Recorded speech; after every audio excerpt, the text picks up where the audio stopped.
Public Space Travel is a leftist, anti-capitalist podcast of disgruntled academics, video gamers, and friends.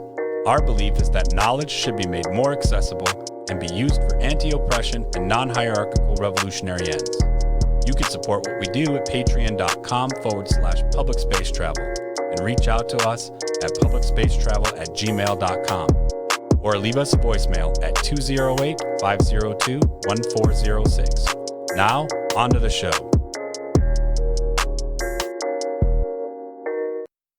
Welcome to the Weekly Warp, everybody. This is the new weekly show for Public Space Travel. So we have a full house today, which is amazing. We have Lycan. Hi. And we have Marks. Hi. And we have Hunty. Hey. And of course, we also have Lazarus. Yellow. And least of all, we have me, Lucy. Nope. Hold on. Hard pass. Take it out. Redo. And most last of all, but not least, golly damn. I only see. I'm like a computer. I just see zeros and ones. Okay, so today, the Weekly Warp. This is July 19th, 2020. This year of our Lord, America the Terrible. This week has produced yet another highlight reel for future historians to look at and say, oh, by the way, here's another red flag of fascism that our ancestors ignored, and that's why we eat rats and drink sewer water underground, Jimmy. Amidst a pandemic, officials bicker back and forth about whether or not our children are worth sacrificing for the economy. Meanwhile, health experts such as Dr. Anthony Fauci continue to be sidelined out of the whole coronavirus discussion because they refuse to support Trump's fictional narrative that everything is totally fine. Hey, have you tried this Hispanic food? I have a Mexican friend that recommended it. The truth is, and has been, that America is in crisis because the person who is supposed to be leading the country is doing all he can to upend the democratic institutions that are meant to protect us from a person just like him. The flesh goblin that currently inhabits our highest office is more interested in convincing us he deserves our attention, all while encouraging his most ardent supporters to target peaceful protesters with extreme menace and violence. We're going to do our best to bring attention to where things are going well, but this quarantine snowflake is partial to wearing a tinfoil hat from time to time. We all think it's so important to ensure we're standing as witness to the ways in which our country is spiraling into fascism. So moving into our very big boy news. Do you want to take this first headline, Lycan? So the COVID-19 hospital data now all must be sent to the Trump administration instead of the CDC. Super awesome. It's really great because we can always trust our president and the Trump administration to look out for Americans' health. They've shown a pretty good example of being able to do that. So the fact that they want to hide all of the coronavirus related data. Did I say hide? I meant respectfully and with great intelligence and care, just, peruse over it, make sure everybody's doing okay.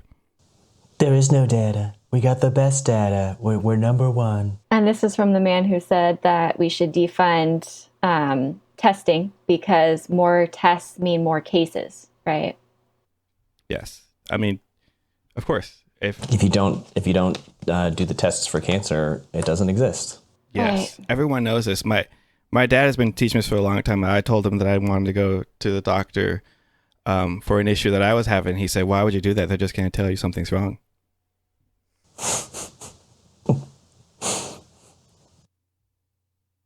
Trump himself probably gets tested every 3 days. That's probably Irrelevant. true. I think only once he's worn a mask, right? It was last week. Shortly after Eminem dropped his new song condemning mask non-wearers.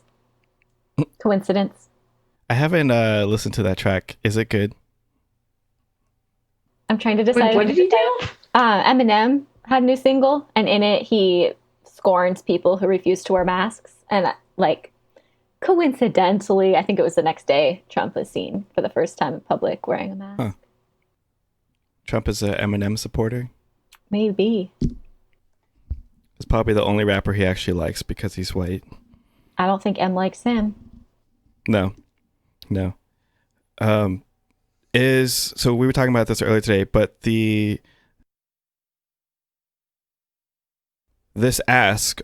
request or demand of the Trump administration to hospitals, is that legal, illegal? Can they decline? Do they have to, is it either or, they have to send to the administration or the CDC, or can they do both? Okay, so my understanding is that the information is being sent now to Health and Human Services, right? I mean, yes, as an arm of Trump, but it's not like his administration is seeing the information first. It's just going to the Health and Human Services and not to the CDC. Is that right? So yeah. So what I read. I don't want to fall prey or trap to the ways in which other people sort of distort the things that we know. And I'm speaking directly to people like Tucker Carlson. So technically, that's a key word. Technically, a department that is meant to have some stake in this information is now getting that information first. I think the biggest problem is that it isn't going to the CDC, and the CDC is like separate, right, from administration functions. Like the Health and Human Services is very much like a political branch of the government, whereas the CDC is meant to not be that. And so people are really worried that the information going to Health and Human Services, where they don't have like a public front for this information, like they don't have a way that people can easily get this information about COVID, whereas the CDC did, right? Like the CDC had all this information, it was published immediately, and that allowed people like researchers and like people in education and, you know, like regular journalists, you know, like all those folks had access really easily to that information. And now the worry is that they're not going to have access to the information, which means that the information can be politicized, which means that numbers can be skewed or outright lied about.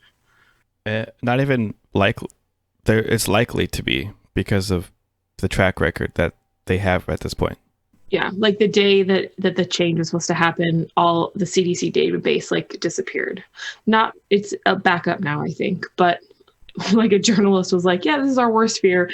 All of the information's gone. Like that page doesn't even exist anymore. And that is terrifying. This isn't how we should be dealing with the biggest public health crisis in generations. Go ahead.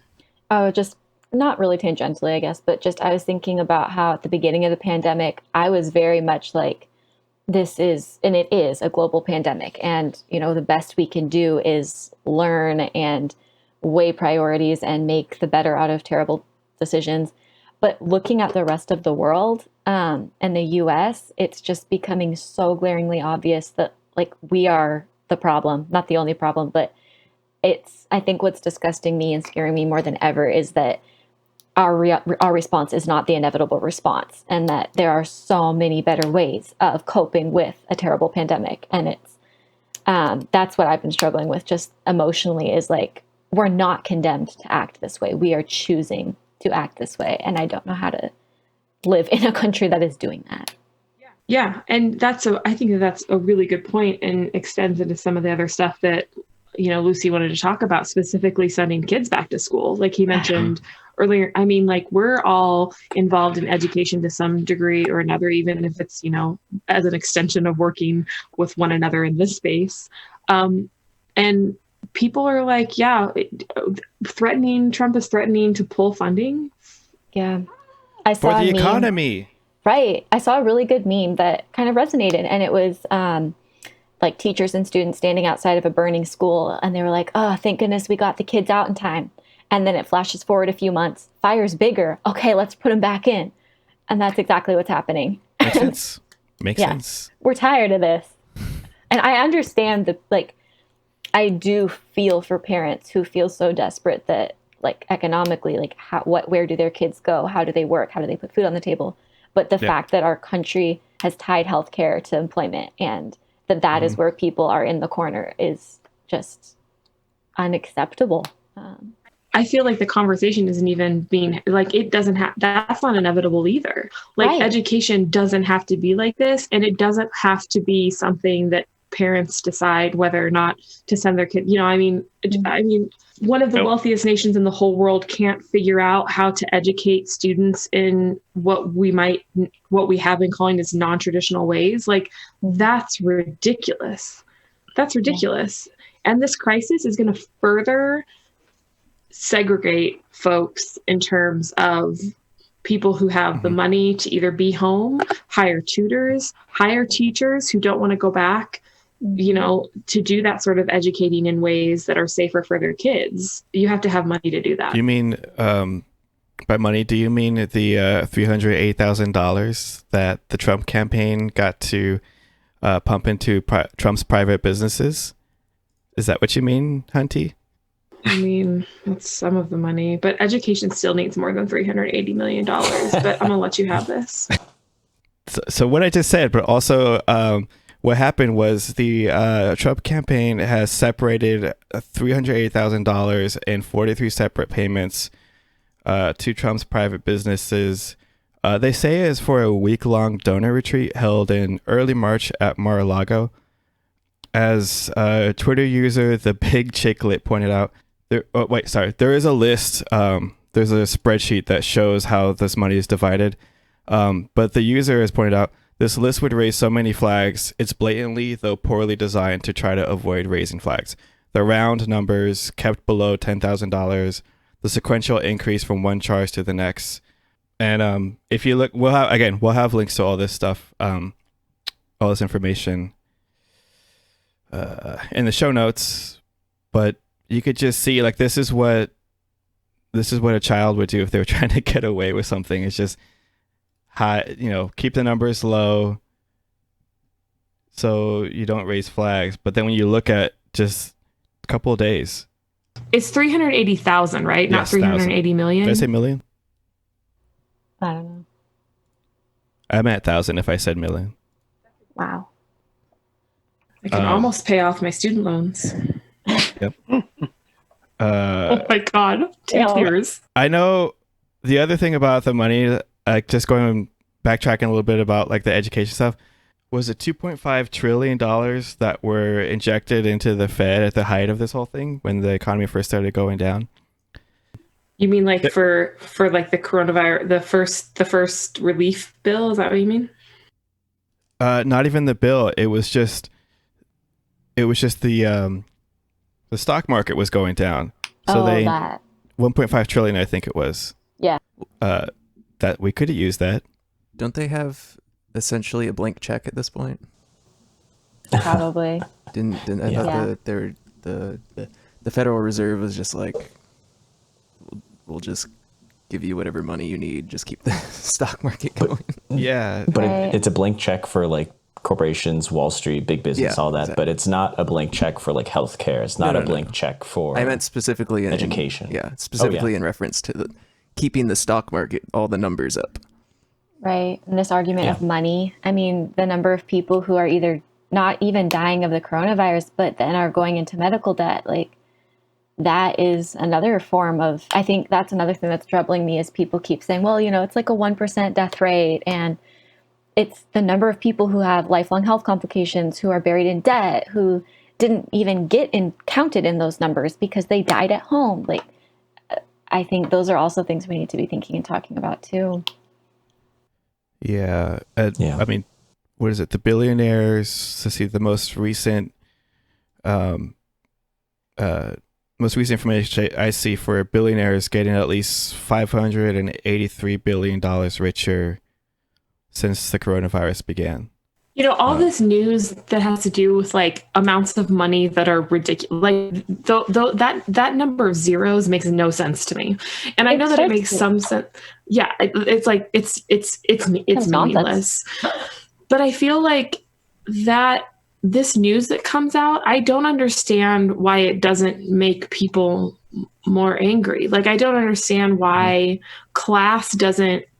Maybe because it's hard to, because people don't like talking about money? Like, I don't, like, what is it culturally that disallows us to talk about the ways in which those intersections, right? The intersections of race, the intersections of gender, the intersections of class, the intersections, all those sorts of things. Like, these all come together. I don't understand why people aren't more angry when they see a number like trillion, when they see that if they wanted to, the government could just and did write checks to Americans for $1,200.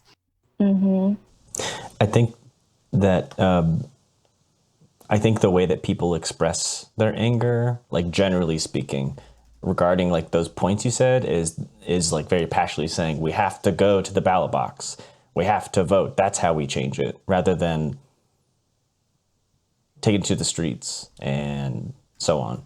I don't know. I think there's a lot of tied up in there somewhere is a lot of hope that you can fix the system within the system and solely within the system. Like so I wanted after the fact to contact other people in the place where I work and ask them how much they're making for the position that they have, because I think that sort of transparency is really important for equity. And so, but that was something that I thought of after the fact, right? Like after I had accepted a position and after I had signed a contract, I wanted to reach out to the other person that I knew who was being hired and say, how much did you ask for? Like, because there's power in that too, right? Yeah. I think it's like a huge like cultural like no Taboo. I know. Yeah, of talking about how much you make. That's like asking how old you are, which is also to me like who gives a shit. And like going into like a hiring situation, like a job interview, like trying to negotiate your salary, it feels like gambling. Like you're just trying to like ante up but not too high because you don't want to show your full hand or that kind of thing. Like it's like, how much is this worth? Pay me that much, please. I just want to work. I don't really. Anyway. But all of this is part of that conversation, right? Like all of this is part of those things that like culturally, like to fix things, sure, the ballot box is part of that, but that minimizes the extent to which other cultural things in our society need to be completely upended for anything like justice to even begin to happen. And I'm not just talking about reparations. I'm just talking about the way that we think about the world around us, whether or not old folks are dispensable, whether or not children are dispensable, how education functions, where money goes to, who gets it, if Bezos is an important person to have in the world, you know what I mean? I just like there are so many things that the news that we talk about on a weekly basis just brings to sort of really sharp relief how broken some of that is, and I don't understand why more people don't see that. Yeah, I think the big thing is people don't comprehend the wealth. And that reminds me, there's actually a website that I'll link to that shows wealth to scale. And basically what you do is you just like scroll through it and it just shows like a chunk of, for example, Jeff Bezos' wealth. And then as you're scrolling through this just block of wealth, which is, I think it's orange in this case, there'll be like little blue blocks that show other people's wealth. And there's a part in there where it shows Beyonce's wealth, and it pales in comparison. Like you think Beyonce is like, if you were somehow to be like a millionaire, if you're thinking like, oh man, the level at which I will no longer have any financial problems is to be as wealthy as Beyonce. She is basically poor compared to Jeff Bezos. And I think, I don't know, I will link to it in a thing, but I feel like that, like you're saying, I feel like it's hard to comprehend how much more money other people, or not other people, but just like when I get $20, I feel like that's great. Like $100, amazing. $1,000, I'm the richest person in the world. And it becomes kind of meaningless in a sense because like when people are that rich, none of it is about, like, I think it just becomes this symbol of power. I don't know how your life changes from having $1 billion to $2 billion. Like, I agree. I don't understand how people aren't more outraged at that happened. Like, I know. Yeah, no. And I know that, sorry, I didn't mean to interrupt. I know that Lucy wanted to talk a little bit about like the whole trucks symbolism that Trump had. I mean, but even if you think about that, do you want to talk about that for a second, Lucy? Because that's like that symbol. If you think about everything that had to go into this grandstanding, right? I mean, like not just the vehicles, but like you have to sweep those. Like people have to check to make sure someone hasn't like put a bomb in a truck. You know, I mean, like you have these things that there have to be people there. People had to just like there's a financial cost to putting. Sorry, go ahead, Lucy. Tell us about this. Trump brought 2 pickup trucks onto the White House lawn to help him illustrate a point, which is that the Democrats are real bad, because he had fake weights put on the back of the trucks, and then he had cranes lift the weight off of the red truck to illustrate that Republicans are going to take the weight off of Americans' shoulders, I guess, and the weight remained on the blue truck to symbolize how the Democrats are going to continue to weigh America down. With care and concern for people's well-being. Exactly. And the DNC sucks too, so.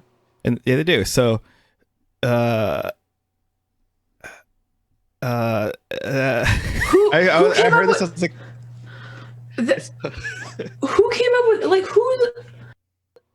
Who thought of that? What the? It's like 3rd grade level. Like, now allow me to present my half-assed project that. Yeah. I came up with this last night, and I think you guys are really gonna like it. In case you forgot, what I said earlier about how I don't like the Democrats, let me illustrate to you this truck over here. Look, I spent time on this when I could have been doing something that's worthwhile for someone somewhere. Golfing. Yeah. He spent time doing that when people are dying and he's golfing. Yep.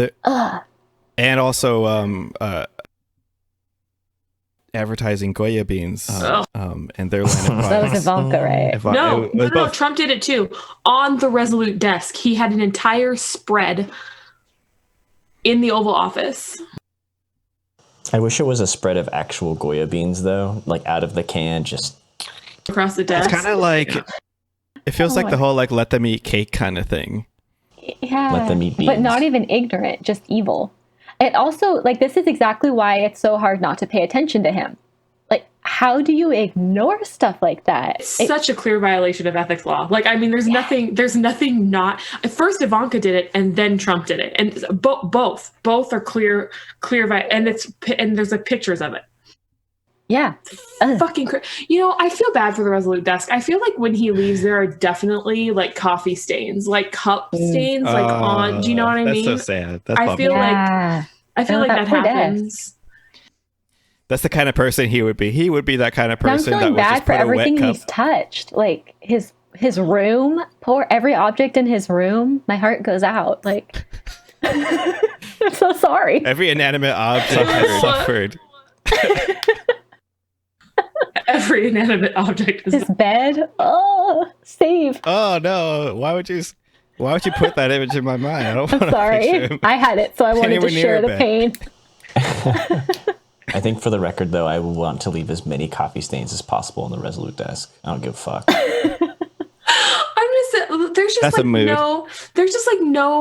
There's no respect for anything. There's zero. I would at least think about it. Like, I don't really care, but I would think about it. Yeah. This is a. Oh yeah, and one of the cranes had the banner on it that said the Trump administration.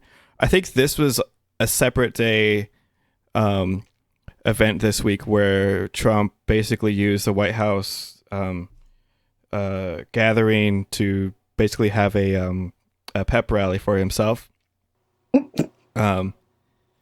Which like he was the attendee? Yeah, which like like a solo pep rally? Well, it was like was it this one? I can't remember. He had like reporters come and he's like, oh, the reporters are coming, and then he just started talking about how much better his administration was than like I think Obama was probably thrown in there. He talked a lot about Biden and how Biden is a socialist, and I think there's also been a lot of back and forth between Biden and Trump about who is more mentally in decline. So there's that battle raging, which is Sure. great for our democracy. our Yeah. two presidential candidates. I'm not mentally in decline. You're mentally in decline. Well, prove it. Oh, well, I could count up to 100. Can you? It is that's kinda possible like they where we're at. both are. Yeah, they're like both reaching 80, I believe. So great, super great. More racism. Marco Rubio does a classic racist move where he posts a picture. He confuses John Lewis with Elijah Cummings. Common mistake, right? Classic common mistake. So I hate when I do that. he makes it his profile like avatar photo too on Twitter. He says, "It was an honor to know and be blessed with the opportunity to serve in Congress with John Lewis, a genuine and historic American hero. May the Lord grant him eternal peace." And then in the photo is Elijah Cummings. So that's, I can't even, it's just so racist and insensitive and frustrating that the thing is like he didn't think about it. And this is something that like it's like part of the narrative of like the patriarchy that we live in. It's like men don't have to think about how they're being assholes. White supremacists, they live in a world that serves them, so they don't have to think about how their white supremacy is hurtful. They get away with all this stuff because they don't have to think about it. They continue to not think about it, and by not thinking about it, they get away with it because that's the norm. I don't know if he responded to people pointing this out, but it's just like, it's just another example of what our, I don't know. I don't want to say all elected officials, but it's just like, if you're trying to find ways, like part of the thing is for me, I'm trying to find ways to have hope, and I continually am let down. And this is another example of being let down. The Alaskan Senator Dan Sullivan also posted a picture of Elijah Cummings instead of John Lewis. Really? Okay. Well, at least they're consistent. That's what you want. So moving on from very big boy business pants news, something tyranny, fascism, Hitler. No, you're Hitler. Congress is getting schooled on the millennial shenanigans, or what's this Boogaloo drug that boys are doing now? So Congress is learning about the Boogaloo boys and the alt-right, far-right militia groups. I know that Lazarus, you had some thoughts on like the nuance of like the Boogaloo boys. We kind of know them to be like reactionary, I guess, or no, accelerationists, wanting to spark a civil war. But there's more than just white supremacy in there. Yeah. So, and this is kind of just some like side research, but I think that the Popular Front podcast, they do a really good kind of investigative episode on it. But there's kind of like, obviously it originated from, like 4chan internet, like shit spaces. And there is a definite, like, I guess you could say branch that is very more white supremacist oriented and also white supremacist. There are more so like just libertarian, I guess you could say, that have been at Black Lives Matter protests, that have like been in support and basically just been anti-government. I think one of the uniting kind of features is like this accelerationist element, which they're very anti-government. They want limited government because they see it as oppressive. Hence, like this American, I would say center and right-leaning libertarian, rather than like the white supremacist faction, which seems to do that, but then replace it with a ethno-national state. So while there is some nuance, I'm not convinced that there are quote unquote Boogaloo boys that are like leftists, and you know what I mean? So just to make that clear. I don't think that people are asking the right questions about groups like this, though. You know what I mean? I mean, some of these people have been showing up at Black Lives Matters movements in an effort to say we need less law enforcement, right? I mean, Yeah. but according to that Vice article that we're pulling a lot of this by Tess Owens, a lot of that is sort of, there's complexity in all of these issues, right? And so this idea that these people are supporting Black Lives Matters isn't true. Like, true isn't the word I'm looking for. It's not accurate, right? I mean, like, they might want less law enforcement, but what they do want is a wider society. If they can join a movement to limit law enforcement, then what does that look like if law enforcement is limited? Then all of a sudden Black Lives Matter isn't the thing that they support, but white supremacy is, and they've limited. I mean, there's so many of these groups, right? Like, how do you determine who's a white supremacist and who's an anarchist, and how do you determine who's a skinhead? And I mean, not everybody has tattoos on their arms or wears a shirt that says, yes, I'm a Nazi. Right. So I think that it's just complicated, and I don't know everything there is. And I'm fairly well versed in terrorist organizations, white supremacist terrorist organizations in the United States, but it's hard sometimes. So I think that's what sort of the whole Senate subcommittee bullshit is about, is trying to determine who poses a real threat to democracy in addition to Trump. Okay. I mean, it's good that they're doing the homework, I guess. I agree with you what you're saying, Hunty. It's like they support Black Lives Matter, but it's sort of to their own end in a lot of ways. Yeah. The fact that you can't pin it down, I think, is probably dangerous. I mean, I feel like it should be pretty clear that you are not a Nazi, or not a fascist, or not a white supremacist. Like, people shouldn't have questions about whether or not you are, if you're going to be trying to present yourself as the good guys.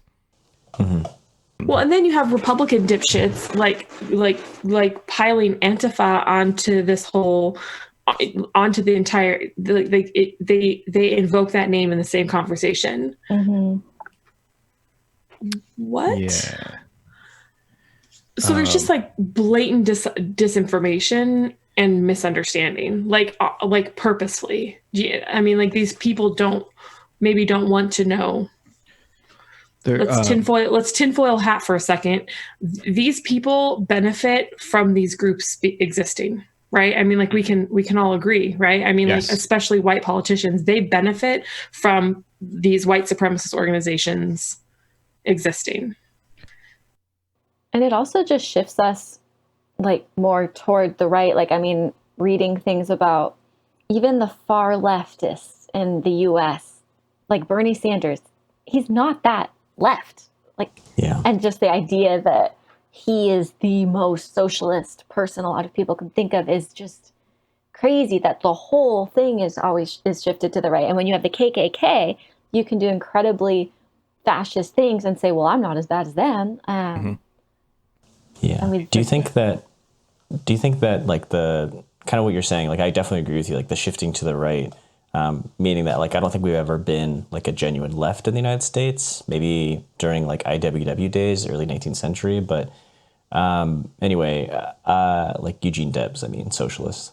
But I'm curious if, like, the move to the right kind of thing, especially with like the liberal, like the Democratic Party, I'm curious if that's also a result of like the voters not like taking a stand saying you're not going to get my vote unless you go like more progressive or left leaning. Like, I'm curious about that interplay.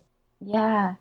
And just the desire. I mean, I struggle with this, like voting. I voted yesterday, and I wish I need to learn more about who is getting a lot of public support, because sometimes it really is like, do I want to support the Democratic incumbent to prevent this incredibly rightist person from winning? But I also want to vote for this more far left one. So I do think a lot of people either struggle with that or just automatically go for the more centrist Democrat but then what does that get us? It gets us Joe Biden. Yeah. I do think that's a thing, though, not demanding our leaders to be more progressive or to be less centrist. Well, I know, like, speaking as a I feel like all of y'all are much more like experts in this field. Like I'm like, I involve myself in politics as much as I understand that politics is very interested in my life, but I would much rather just go play Halo or something.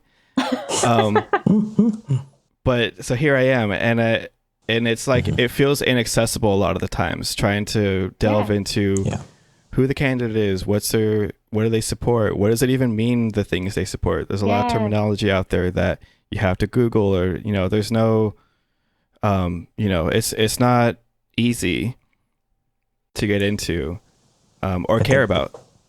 I think that's definitely by design. Like, sorry, I just like, for me, I think that's like a problem of centralization and like representative politics. How did AOC get to where she is, though? Like, I have deep and abiding respect for that human. Like, people just during this primary season have tried to just straight up take her down.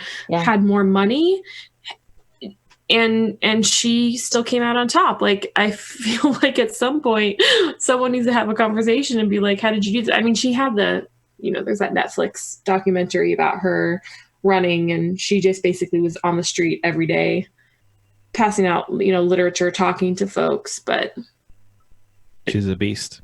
Do we just not have enough energy? Like what is... I mean, I think so. I mean, we're all being forced to work overtime for less pay, so we're all just exhausted. And we get home and they're like, "Did you hear about this?" Like, please, no more. That's by design too. Yeah. I just want to watch Scandal. Yeah. My parents watch Scandal. I'm not gonna lie, I have wished for B613 at least 4 times these last 4 years of Trump's administration. So all my fellow Scandal fans will know exactly what I'm talking about. Something I want to make sure we spend a lot of time on and going over right now is the secret police, unidentified federal agents with no badges or patches of any kind other than just like a little small thing that says police, but they're wearing full-on military equipment. These agents think less Men in Black and more the Inquisition from Warhammer 40K. They've been grabbing people off the streets in Portland and putting them in civilian vehicles. It's just that there's a video where these soldiers, like fully equipped, armored soldiers, are piling into a minivan, like a gray minivan, and just taking off when a camera guy tries to run up them and ask them questions. There's a lot more videos and a lot more information out there, but this is something that has been going on, I guess, for the past week in Portland. I'm not sure right now exactly if it's still going on. I know there was some blowback from the protester side in terms of attacking a building. Not attacking. Sorry, that's a fortress. They lit the as of what is this today? Sunday, the 19th of July. They lit the Portland police precinct on fire. Yes.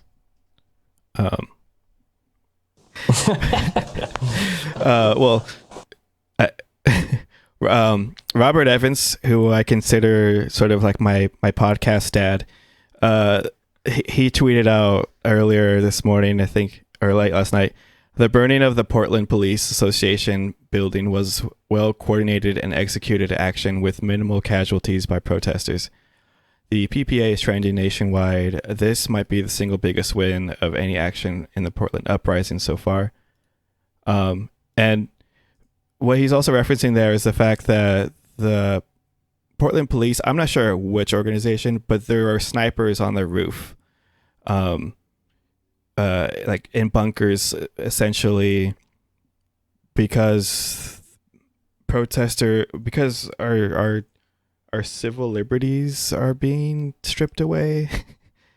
I wanted to say slowly after that, but I don't know. It doesn't feel slow. This is why I'm so agitated this morning and this weekend in general, is because I'm so unsure of the state of things. This feels like a very fascist. This is like almost like the most blatantly fascist thing to happen in this country. That it's almost like even just talking about it now, could we all get snatched up?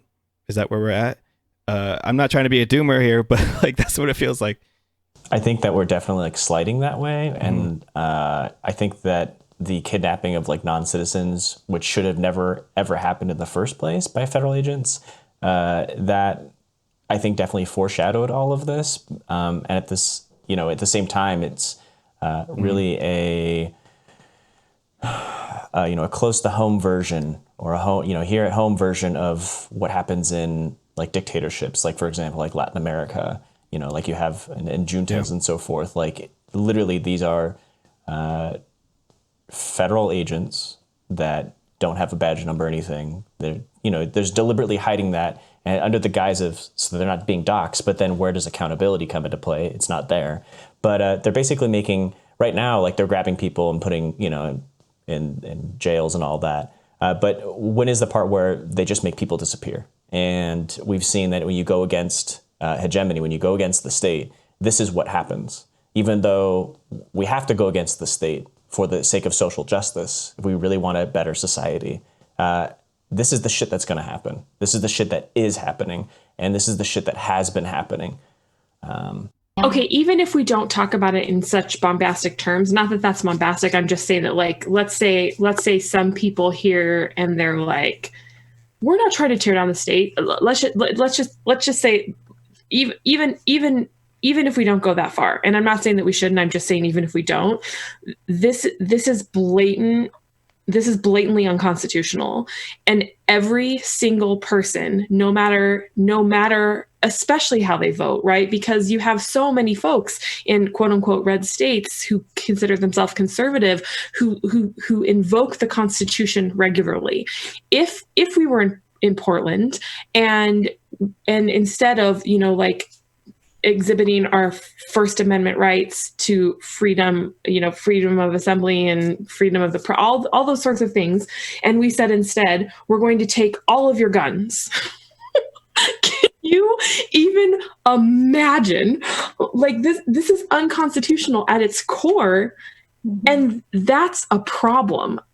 We've already talked about how we need complete and total structural cultural change. This is unconstitutional. It is period unconstitutional, full stop. Regardless of what else needs to happen, everyone should be worried. Fascism or not, Antifa or not, like, this is terrifying. These are peaceful protesters for the most part. These are reporters. These are journalists. These are people trying to do their jobs, being snatched up by secret police. What? This is America in 2020. This is where we're at. There's another podcaster, Benjamin Dixon, who, when the news first broke about George Floyd, he went on a huge, very cathartic rant about how people of color need to arm themselves. It wasn't as I guess bombastic as it sounds, but it was just like, this is a feeling. This is a growing feeling amongst people. I think like SRA membership has also spiked since then. But because the other issue is that the chief of Department of Homeland Security, Chad Wolf, he was asked not to engage. He was asked, apparently, I mean, who knows?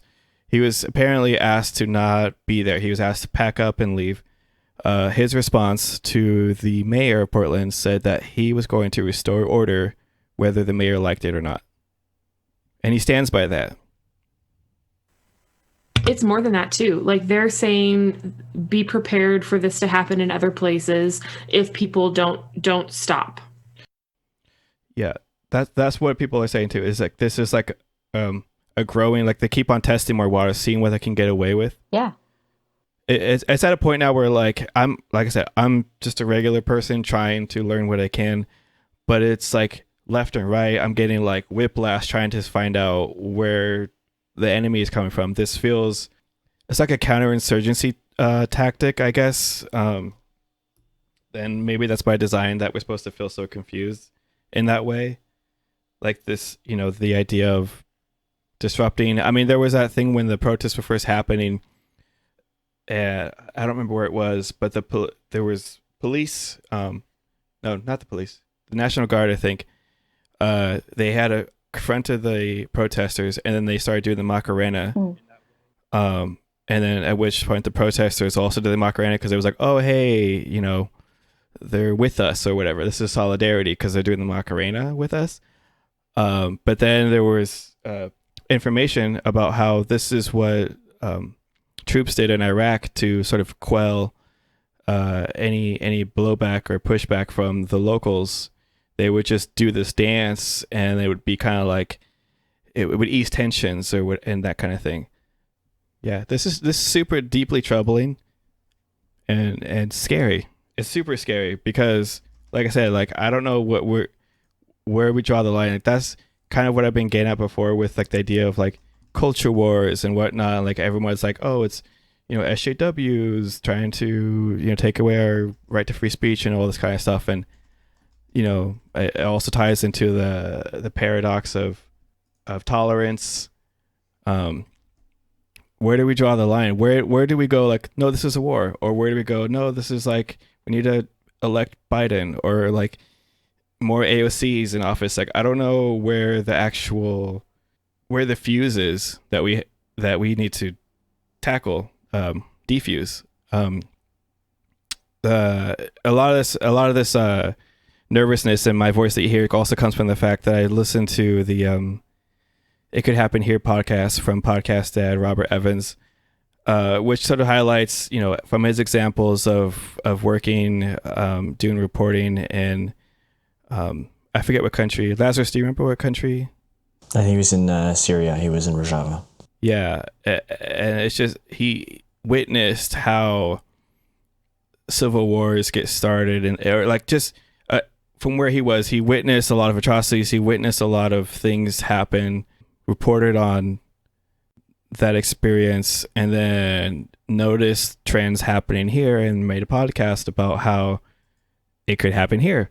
And when you listen back to the first episode, it's almost like he was just telling the future instead of what he said. He was just trying to warn people like this could happen, but it might not. And now it's like, sorry, I didn't mean to be Nostradamus over here. Sorry, I just went on a huge rant. I'm so disturbed by this on so many levels. Yeah. That they're being so blatant about deploying these sorts of measures in other cities too is really scary. Like you've been talking about, and like you've said, like Portland is just where people they're trying it out. They're seeing how it's going to function. And at this point, the only way we have to sort of push back against this is what fascism is. In case anybody is looking for a real life definition, this is what that is. The only ways people are able to push back against that right now is the courts. And they don't have any other means really to say this isn't okay, other than a court system that has also been stacked with Trump cronies. And we've got RBG just announcing she has cancer again. This marks my vigil. I don't know how many days, but it is until Trump is no longer in office that woman, holy Hannah. I don't. Yeah. She is holding on for all of us. She is holding on for an America that she wants to see that is not run by Trump. I think by sheer force of will, she will make it. I really, really honestly do. But it's also like that woman needs a vacation. I know she shouldn't be there. Like on a personal level, I'm like, you did your duty. You should be out of here years ago. At another level, I'm like, please stay. Like, don't go anywhere, please. Yeah, that's sad. It is that no one should have to hold that much, but she is, and she is incredible for it. But we have like very few. I don't know. My opinion. We have very few people that we can look up to that are in positions to enact some sort of change. I feel like, so, it's like I'm still sad that Bernie's not in the race. Like I feel like he was pushed out of the race by the fact that the DNC was willing to use humans as bargaining chips, like as pawns, basically forcing the voting to happen in the midst of the pandemic. And I feel like Bernie would never say this. My take is that he said, I'm not willing to put human lives on the line for the presidency, so I'm just going to drop out and just put a stop to this. That's my feeling. I feel like that's something he would do. Mm-hmm. I feel like he was robbed out of a chance to win the election, and now we're stuck in a situation. Because even with Biden, it's like it's not necessarily better in this time, this like crucial moment, this pandemic era. It's like we don't just need to go back to normal. We need like very thorough, like exhaustive change. That doesn't necessarily mean that we upend America, but just like we could do better. Like we have the resources to do better, and we continue to not use them responsibly, I feel like. Meanwhile, Kanye West is asking his fans to get him on the ballot in South Carolina. So, I mean, how dare you throw Kanye in there? I wanted to avoid it. No, we can't.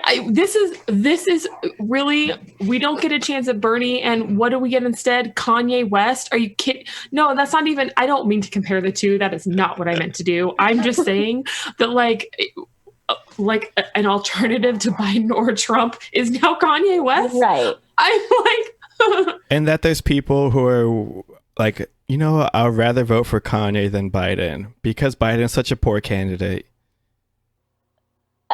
And that's the thing is I want Trump out so bad. If Biden wins, I think we cannot breathe a sigh of relief. Like foot on the gas. Like, okay, cool, Trump's out. This is terrible. Like we got to bully him. It has to be seen as a lose either way in a way. Like, and yeah, I totally agree. I am with so that. afraid for all the Democrats are going to be like, oh, phew. Yeah. No. My woke duties are done. All good. That's the Democrats now. Elect Biden and then hit the check mark for woke duties. Progress. It's not progress. It's just Trump's gone. I did a progressive. Now back to my ice cream. What was the whole thing with Nancy Pelosi with the ice cream? What did she say? Oh God. I was just thinking of today being National Ice Cream Day. Oh no, I forgot about that actually. I was making a call back to Pelosi doing that live video where she's like, "Oh, here's where I have my ice cream," in her like mansion. Showing people? Yeah, she was like showing off her house. Fridge. Yeah. Yeah. This was in the more innocent days of the pandemic. Okay, we're coming up to the end here. I just a couple other things. There was images of Nazis doing a parade in Williamsport, Pennsylvania. This was what was it? Yesterday? Yeah, yesterday. So there's that. The three white men that were charged for the murder of Ahmaud Arbery have pleaded not guilty, which is not surprising. And I guess some bit of good news: Manhattan rents dropped for the first time in a decade.